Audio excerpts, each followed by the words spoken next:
everybody. Welcome to the Both Sides Live podcast. My name is Van Blue. In today's news, MSNBC announces Joy Reid and Alex Wagner's shows have officially been canceled in what appears to be a series of mainstream media layoffs. Also, Ukrainian President Volodymyr Zelensky agrees to step down in exchange for peace assurances from the United States or in exchange for NATO membership. Last but not least, Stephen A. Smith continues to weigh his options as a potential Democratic nominee in the upcoming 2028 presidential election. That and more. But first, let's listen to what Gabriella Power of Sky News had to say regarding this announcement. Take a look. MSNBC has cancelled Joy Reid's show, The Readout, as part of a major shake-up at the network, and I wonder why they would make that call. It's surprising when you look at her spot-on analysis of US politics. I mean, here she is calling Donald Trump's team a party of racists and Nazis. Where one side stands for freedom while the other meets the textbook definition of fascism, namely a far-right dictatorial regime like Hitler's Germany or Franco's Spain or Mussolini's Italy, but also white-ruled South Africa before Mandela and the black majority took control, or Vladimir Putin's Russia, Viktor Orban's Hungary, or Nicolas Maduro in Venezuela today, that suppresses the rights of women and minorities, uses the military to execute the whims of a strongman dictator, and controls and suppresses the press, education, the arts, rewrites history to suit a favored and dominant racial class. That disgusting rhetoric was on repeat. But here's her take on Kamala Harris's election campaign, because according to Joy Reid, it was flawless. I mean, this really was an historic, flawlessly run campaign. Queen Latifah never endorses anyone. She came out and endorsed. She had every prominent celebrity voice. She had the Taylor Swift, she had the Swifties, she had the Beehive. Like, you could not have run a better campaign in that short period of time. And I think that's still true. The Swifties, that really moved the needle. But apparently to Joy Reid, inflation isn't something that impacts every single American. No, in fact, it's just a word that Republicans have sort of made up. The people I ever hear use the word inflation are journalists and economists, right? So that is not part of the normal lexicon of the way people talk. So it's interesting that Republicans are doing something they don't normally do, right? Which is not use the common tongue, right? Not use just common English to sort of do on their campaigns like they're doing with crime. But what they've done is they've taught people the word inflation, right? Yeah. Most people who would have never used that word ever in their lives are using it now because they've been taught it. Good riddance to Joy Reid and her dangerous and pathetic coverage that serves absolutely no one. As Marjorie Taylor Greene put it, it turns out that racism, lies and Trump derangement syndrome is not going to cut through in 2025. Now, when it comes to Joy Reid, someone who's been with MSNBC since 2011, as a host and a co-host, she often refers to Donald Trump as a dictator, as a fascist, as Hitler.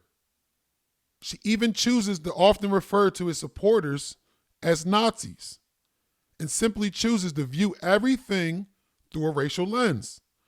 It's no wonder why a lot of people, myself included, have no sympathy for her show being canceled.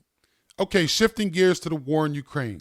Ukrainian President Volodymyr Zelensky admits he'd be willing to step aside in exchange for assurances of peace by the United States or in exchange for NATO membership. Let's take a look what Secretary of Defense Pete Hegseth had to say in regards to the negotiations with Russia on the war in Ukraine. Take a look. Tomorrow marks 3 years, an anniversary of the start of this war. Russia apparently is planning to declare victory tomorrow. There are propagandists who say they're going to share messages that the West essentially abandoned Ukraine. I mean, how does the U.S. and will it counter that messaging if that's a victory lap Russia tries to take? Well, Vladimir Putin can attempt to take all the victory laps he wants. The reality is the president is focused on one thing and one thing only, and that's stopping the killing and the destruction across Ukraine and ensuring an enduring peace. So both sides are going to make a lot of claims, And the president has very directly engaged both sides in real time. There's bilateral negotiations with Russia, which, by the way, no one else has been able to do. Joe Biden was never able to bring Russia to the table for actual peace talks. Only Donald Trump. He's the only man in the world that would be able to do that. He's also engaging directly with Ukraine. There's going to be bumps in the road in these conversations when you're seeking a historic peace. And ultimately, our role is to do just that, and President Trump is doing that. So I don't need to get into the characterization of. We know who invaded who. We understand the stakes of this game. America, more than any other country in the world, has invested in helping Ukraine defend itself. Now it's time for peace, and that's what the president is dedicated to. Now, of course, mainstream media is going to get hung up on the rhetoric of who started the war. At this point, the war has been going on for 3 years, and we know that the previous administration did little to nothing to stop it. Now, I agree with Secretary of Defense Pete Hegseth when he stated, what good does blaming either side do in the middle of a peace negotiation, especially when dealing with a nuclear power like Russia? He also stated the other European countries are finally stepping up to support Ukraine and made it very clear that they should, since this conflict is on their continent. And I agree. Why has it seemed that there is some reticence to say who invaded whom or who's responsible for this? You know, there are questions about reports that a G7 statement, the U.S. opposed calling Russia the aggressor in that statement. And also, there are these warring resolutions allegedly at the UN. The U.S. wanted to essentially water down what Ukraine is trying to offer. This is what the Wall Street Journal reports. The Ukrainian draft pins the war's cause on Russia and calls for a peaceful solution this year built around a Russian withdrawal from Ukrainian territory. The U.S. resolution makes no reference to who started the war and makes no specific demands of the Kremlin. You know, your former colleague, my current colleague, Brian Kilmeade, pressed the president numerous times on this on Friday, and he finally did say, okay, Russia attacked, but why does it seem there's some hesitance to say that? My question is, does all the finger pointing and pearl clutching make peace more likely? That's the enduring question the president is asking. He wants peace. And if that's the case, you've got to stare down the Russians and Vladimir Putin and who they've chosen to negotiate and have earnest conversations about difficult things, about security guarantees, about 2014 borders, what those will look like, about NATO members. Same thing with Ukraine, constructively and productively. So standing here and saying, you're good, you're bad, you're a dictator, you're not a dictator, you invaded, you didn't, it's not useful, it's not productive. And so President Trump isn't getting drawn into that in unnecessary ways. And as a result, we're closer to peace today than ever before. And I've been privy to these conversations. Great progress is being made. Zelensky should come to the table because this economic partnership is an important thing for the future of his country, and we hope that he will very soon. Speaking of a political curveball, ESPN analyst Stephen A. Smith has been making headlines as he continues to weigh his options as a potential Democratic nominee in the upcoming 2028 presidential election. In his response to James Carville, Stephen A. Smith had this to say about the Democratic Party. Let's take a look. I did not mean to imply that there's nobody in the bullpen in terms of their capabilities, sir. What I'm saying is who's resonating with the national audience, because you got Trump and that cult-like following that he has who will go along with whoever Trump says to go along with in the event that he doesn't manipulate the Constitution and ends up getting a third term. So you can put his vote, you can qualify that as lock, stock, and barrel.